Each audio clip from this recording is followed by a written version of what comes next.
सुप्रभात सभी को। आज हम कक्षा 6 हिंदी का फर्स्ट चैप्टर पार्ट 1 जो है, जिसका नाम है मैं ढूंढता तुझे था, इस पार्ट को हम पढ़ेंगे और इनकी पंक्तियों को थोड़ा समझेंगे। इसके जो कवि हैं वो हैं राम नरेश त्रिपाठी। यह कविता ईश्वर के अस्तित्व की बात है। मानव ईश्वर को किसी बगीचे या जंगलों में ढूंढता फिरता है, परंतु ईश्वर जो होता है वह तो निश्चल प्रेम का भूखा होता है।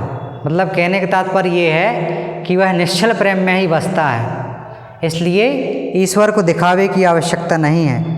ईश्वर किसी की आह बनकर मानव को पुकारता है, परंतु मनुष्य संगीत और भजन गाकर उसे बुलाने का प्रयास करता है। लोग किसी सुंदर बगीचे में ईश्वर की प्रतीक्षा करते हैं।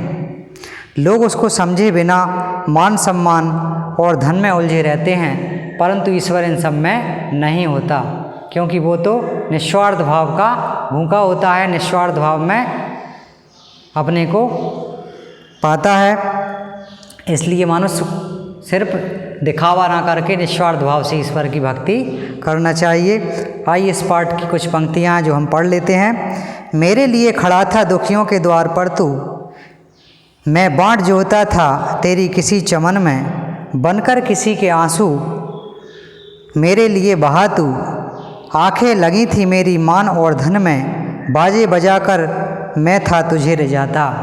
इसका कहने का तात्पर्य ये है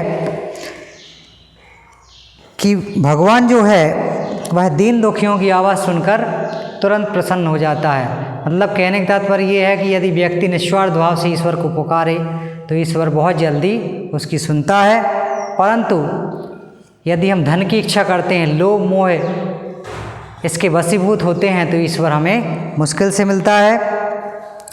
यहाँ कवि कह रहा है मानव ईश्वर को बाग बगीचे में ढूंढता है, किंतु वह तो दीन दुखियों के द्वार पर खड़ा हुआ है। ईश्वर किसी की आह बनकर वह मानव को पुकारता है। आह मतलब किसी के अंदर से जो आवाज़ आती है उसे आह बोलते हैं। ईश्वर किसी की आह बनकर मानव को पुकारता है, किंतु लोग अपनी दुनिया में मस्त रहते हैं। कहने का तात्पर्य लोग इतने स्वार्थी हैं कि वह अपने अपने कार्य में व्यस्त हैं, किसी दूसरे व्यक्ति की उन्हें चिंता नहीं है। वे सोचते हैं कि संगीत और भजन गाने से ईश्वर खुश होगा और उसकी पुकार सुन लेगा, तो ऐसा नहीं होता है, क्योंकि ईश्वर तो सिर्फ मन की आवाज़ सुनता है, ये उसे दिखावे से कोई मतलब नहीं है।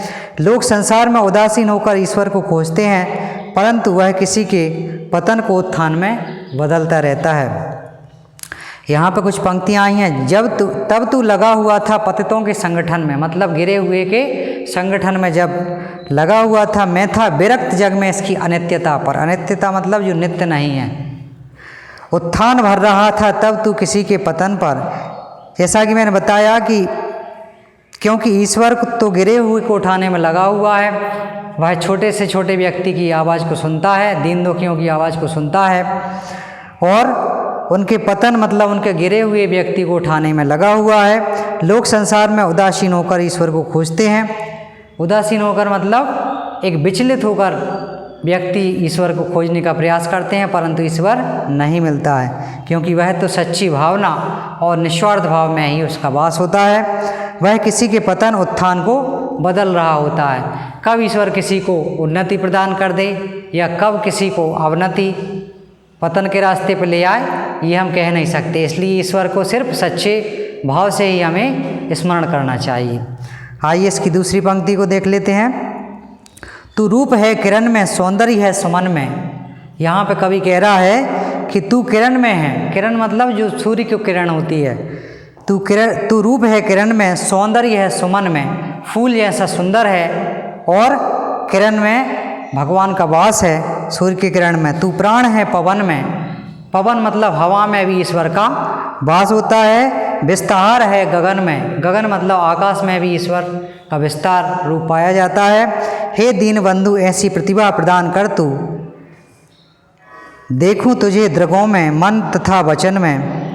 यहाँ पे कवि कह रहा है हे प्रभु मुझे ऐसा मन प्रदान कर, ऐसी कृपा प्रदान कर मुझे कि मैं तुझे मन तथा वचन में तेरा स्मरण करता रहूं, तुझे प्राप्त करता रहूं। कठिनाई और दुखों का इतिहास ही सुयस है, तुझको स्पर्श कर तू बस कष्ट के सहन में।